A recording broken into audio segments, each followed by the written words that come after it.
But on the strength of today's performance, I've been really, really impressed with Brazil.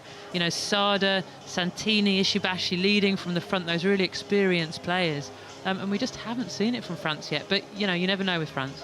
Well, I think that really summarises it. You don't really know with them. Elise Jordan from South Africa is our referee, and that's not a good start for the French. This kickoff so vital, making sure, number one, that they go 10 meters, but number two, that they give you an opportunity to compete for the ball. So Brazil with Ramalho, and some terrific running from Campos. You could see the intention there was just to keep the momentum going, and I think that's one thing that the Brazilians could do quite well. They seem to have good ball skills, and they're very athletic. Yeah, it's a lovely line from Campos, wasn't it? Really caught the French defence napping. Just a shame he couldn't lift that ball just slightly higher and get it into the hands of support runners.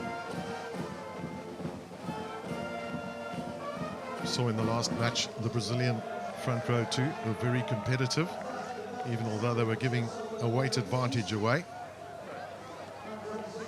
Rose Thomas in the scrum half position, going back for it there was Marjorie Mayans, Six Nations player for France. This is big pressure now, the Brazilians with an opportunity. Oh, it's a lovely little dummy. Holding on to it was Sada.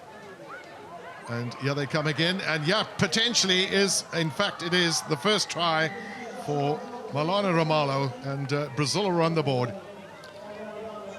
Yeah, good vision from Varallo, wasn't it? Very, very poor defence from France. It really didn't look like anything was on. The defence was out, but Rand just not protecting the fringes at all, giving Ramalho a clear run to the line.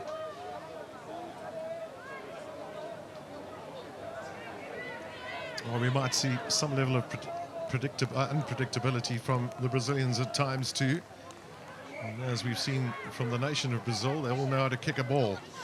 So the conversion is good, and that's a good start for the girls from South America. Yeah, and just what France didn't want. When you're having a poor tournament, you've got 2 poor games under your belt, you really need to come out the third one firing, and it's quite the opposite, really. Brazil have on the front foot, and France just holding back, not getting the tackles in. Well, basic knock on there too from France, and this is given another opportunity, for Brazil, and this is going to be another good finish, this. Rachel Cochrane going in. So that basic error then from the kick in, and the Brazilians are really a great start for them in this match. And this time from just a simple handling error from France. You know, it wasn't a particularly high kick-off. She came to claim the kick-off. Here she goes.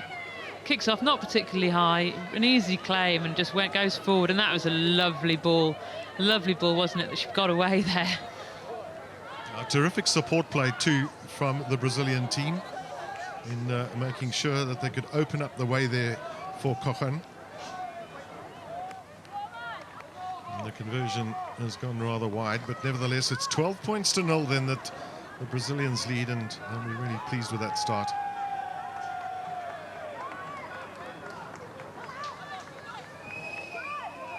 Marlo with the kickoff. She's a very experienced player, having already played in 4 events. Looking to get the big hanging kick there, and enough pressure at the breakdown point. So France absolutely fighting for everything they're worth. And they've managed to win a penalty. Some nuggety work there from Guglio. France on the front foot, and some good running off the ball. The basic little error that has bedeviled them in this tournament. Yeah, another error from France. They just give the impression of, at the moment, of a team that doesn't quite know what each other's doing. I'm sure they've had plenty of time together to prepare, but it's just, you know, when you're having a bad day, you're having a really bad day, and they can't get the timing right. All 3 balls that they've given away. Have a look there at Edna Santini putting the ball in for Brazil. Just 5 feet tall, 52 kilograms. She's a tiny little pocket rocket. Good distributor of the ball. On this occasion, it's Brazil who've let things slip. Yeah, it was the precision of the passing that let Brazil down there, wasn't it? It got into the hands of Paula Ishibashi out there, but it really stopped her. The ball was too high, stopped her in a track, so she lost her flow.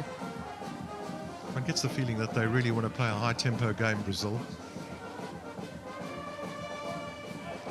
Yeah, they're not the biggest side in the world, are they? So they need to make something else work for them. They, with Ishibashi, with Santini, they've got some pretty small players, but they're really jinky and they want to get the ball in space, don't they, and challenge the French defence. Well, how about that scrum from Brazil? Terrific from their front three.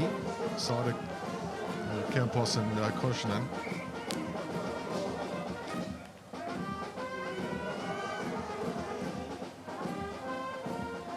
Well, it's been a long day too. The third match, of course, for these two teams. And more to come tomorrow. And of course, your concentration needs to be at a very high level. With this Pool C game and the way Pool C is poised at the moment, it's a very important match for both these teams. Rose Flower trying to hold on to that. Quick take then from France, and this time looking to try and play it wide, but they didn't quite get that right. Of course, when you take a short kick, the ball has got to leave your hands. So there's the standings in, and have a look at the points difference, and of course that's pretty crucial too. So Australia looking very strong in that respect, and Brazil know too that they really need to pile on the points. Yeah, there's only two of the third place teams that will go through to the quarterfinals, so really important if you look like you're going to finish there to get as many points as you possibly can. At the moment, not looking so good for France though. No, it certainly isn't.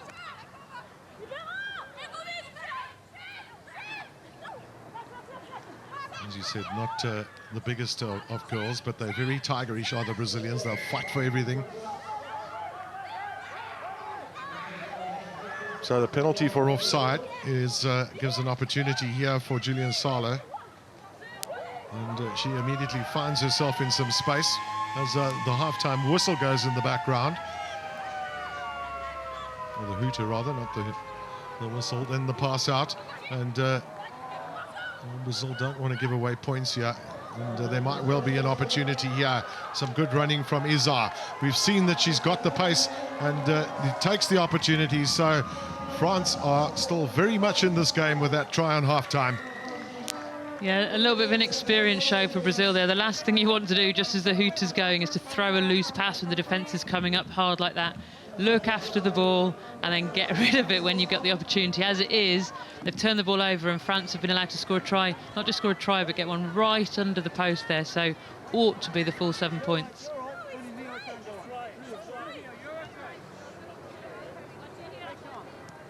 They want you to make 100% sure of those 7 points, and they've done that. Shannon Izard actually converting that try of hers, the first one for France, and in fact the first points of this year's tournament in Dubai for the French nation.